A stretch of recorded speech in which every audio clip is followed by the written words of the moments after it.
परिचय। अरे गिरीश, इस तितली को देखो, ये कैसे उड़ती है। हाँ मोना, ये कितनी सुंदर है। ये अपने छोटे छोटे पंखों को फड़फड़ाकर उड़ती है। गिरीश, ये मछलियाँ पानी में सांस कैसे लेती हैं? मोना, मुझे याद है, एक बार कक्षा में अध्यापक जी ने बताया था कि इनके पास पानी में सांस लेने के लिए विशेष अंग होता है, जिसे गलफड़ यानी गिल कहते हैं। गिरीश, क्या हम भी गिल से सांस लेते हैं? नहीं मोना, हमारे पास दूसरा विशेष अंग होता है। बच्चों आओ, हम इस पाठ जंतुओं का जीवन के अंतर्गत इसके बारे में और जानकारी हासिल करें। आओ सीखें। जंतुओं के बारे में जानना। जंतुओं में श्वसन को समझना। श्वसन अंगों के बारे में चर्चा करना। जंतुओं में विभिन्न प्रकार की खाने की आदतों को समझना। जीवों में संचलन के बारे में जानना। धरती पर उनके संचलन का वर्णन करना। जल में उनके संचलन पर चर्चा करना। हवा में उनके संचलन को जानना। कीटों के संचलन के बारे में जानना। माइग्रेशन यानी पारागमन को समझना। जंतु हवा, पानी और धरती पर सभी जगह जीव उपस्थित होते हैं, यहाँ तक कि बर्फ में और गहरे समुद्र में भी। जंतुओं के आकार और आकृति में काफी भिन्नता होती है। जंतु अपनी शारीरिक संरचना और आदतों में भी एक दूसरे से काफी भिन्नता रखते हैं। इतनी भिन्नताओं के बाद भी उनमें 3 आधारभूत क्रियाएं समान होती हैं। वे हैं श्वसन, भोजन और संचलन। तो चलिए इन 3 आधारभूत क्रियाओं के बारे में विस्तार से चर्चा करें। जंतुओं में श्वसन। श्वसन वह प्रक्रिया है जिसके फलस्वरूप जीव शुद्ध वायु यानी ऑक्सीजन ग्रहण करते हैं और अशुद्ध वायु यानी कार्बन डाइऑक्साइड बाहर निकालते हैं। श्वसन अंग। विभिन्न जंतुओं में अलग अलग प्रकार के श्वसन अंग पाए जाते हैं, जैसे पक्षी, सरीसृप, स्तनधारी फेफड़ों से सांस लेते हैं। उभयचर त्वचा से सांस लेते हैं। मछलियां गलफड़ों से सांस लेती हैं। कीट जैसे काकरोच श्वसन रंध्रों से सांस लेते हैं। केंचुए जैसे कुछ छोटे कृमि शरीर की सतह से सांस लेते हैं। जंतुओं का आहार। जैसा कि हम जानते हैं कि प्रत्येक जीवित प्राणी को जिंदा रहने के लिए ऊर्जा की आवश्यकता होती है। उन्हें ये ऊर्जा भोजन से प्राप्त होती है। जंतुओं को उनके भोजन के आधार पर 3 प्रकारों में बांटा गया है: शाकाहारी, मांसाहारी और सर्वाहारी। हम पहले शाकाहारी के बारे में बात करेंगे। पेड़ पौधे खाने वाले जंतु शाकाहारी के रूप में जाने जाते हैं। उदाहरण स्वरूप गाय, भैंस, बकरी, भेड़, हिरन, ज़ेब्रा, खरगोश आदि शाकाहारी जंतु हैं। इसी तरह जो जंतु अन्य जानवरों को खाते हैं मांसाहारी कहलाते हैं। उदाहरण स्वरूप शेर, चीता, बाघ, बिल्ली आदि मांसाहारी जंतु हैं। सर्वाहारी वे जंतु होते हैं जो पेड़ पौधे और जंतु दोनों को खाते हैं। उदाहरण स्वरूप इंसान, भालू, कुत्ता, कौवा आदि सर्वाहारी जंतु हैं। जंतुओं में संचलन।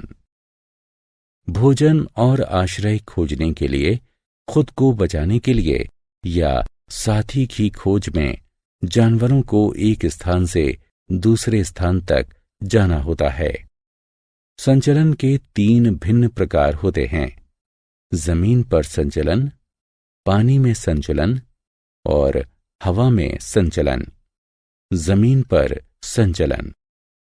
गमन करने के लिए जमीन पर रहने वाले सभी जानवरों के पैर होते हैं।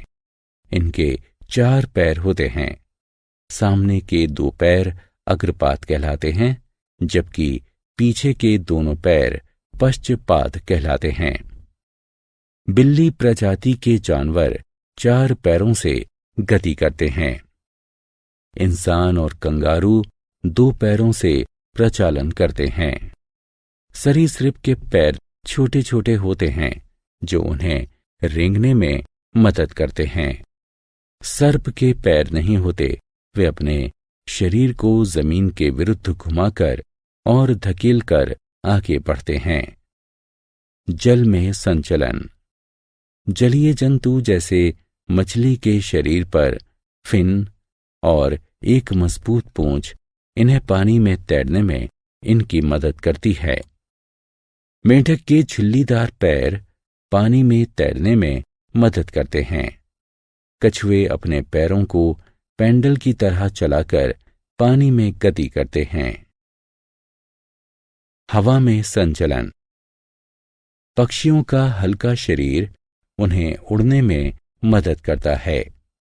पक्षी अपने पंख फड़फड़ाकर हवा में उड़ते हैं, जो फैदर यानी छोटे छोटे पंख से मिलकर बने होते हैं। अपने पैरों को वे पेड़ पर रहने और जमीन पर चलने के लिए इस्तेमाल करते हैं। कीटों में संचलन। अधिकांश कीटों के 6 पाद होते हैं, जो उन्हें एक स्थान से दूसरे स्थान तक जाने में मदद करते हैं। चींटियां या तिलचट्टे अपने पैरों से चलते हैं। बीटल्स, जूं और खटमल अपने पैरों से रेंगते हैं। कुछ कीटों के पश्चपाद मजबूत होते हैं, जिनकी मदद से वे कूदते हैं। कई कीटों के पंख भी होते हैं, अतः वे उड़ सकते हैं। घरेलू मक्खी अपने 2 पंखों से और ड्रैगन फ्लाई अपने 4 पंखों से उड़ सकती है। लंबी दूरी तक जाना पारगमन। चरम जलवायु परिस्थितियों में कुछ जीव भोजन और पानी की खोज में मौसम की कठोरता से बचने के लिए और एक सुरक्षित जगह पाने के लिए लंबी दूरी तक गमन करके स्थान परिवर्तन करते हैं। इसे पारगमन कहते हैं। आर्कटिक टर्न सर्दियों के मौसम में आर्कटिक से अंटार्कटिका तक 17,000 किलोमीटर की लंबी दूरी की यात्रा करते हैं। कुछ स्तनधारी और कीट भी पारगमन करते हैं। कुछ व्हेल सर्दियों के दौरान ध्रुवीय क्षेत्र से उष्णकटिबंधीय महासागरों की ओर पारगमन करती हैं। आओ खेलें। निम्नलिखित कॉलम क का मिलान कॉलम ख से करें।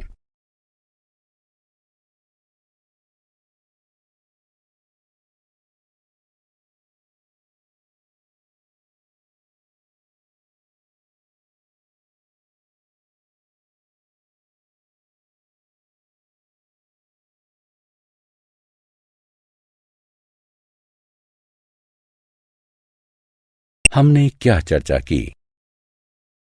जंतु पृथ्वी पर सभी जगह पाए जाते हैं। जंतुओं के श्वसन, आहार और संचलन के अंगों में पर्यावरण के अनुसार भिन्नता पाई जाती है। पक्षी, सरीसृप और स्तनधारी फेफड़ों से श्वसन करते हैं। मछली और जलीय जीव गिल से सांस लेते हैं। कीट श्वसन रंध्र से सांस लेते हैं। कृमि शरीर की सतह से सांस लेते हैं। जंतु शाकाहारी, मांसाहारी और सर्वाहारी हो सकते हैं। जंतु पैरों से, फिन से या पंखों से संचलन करते हैं।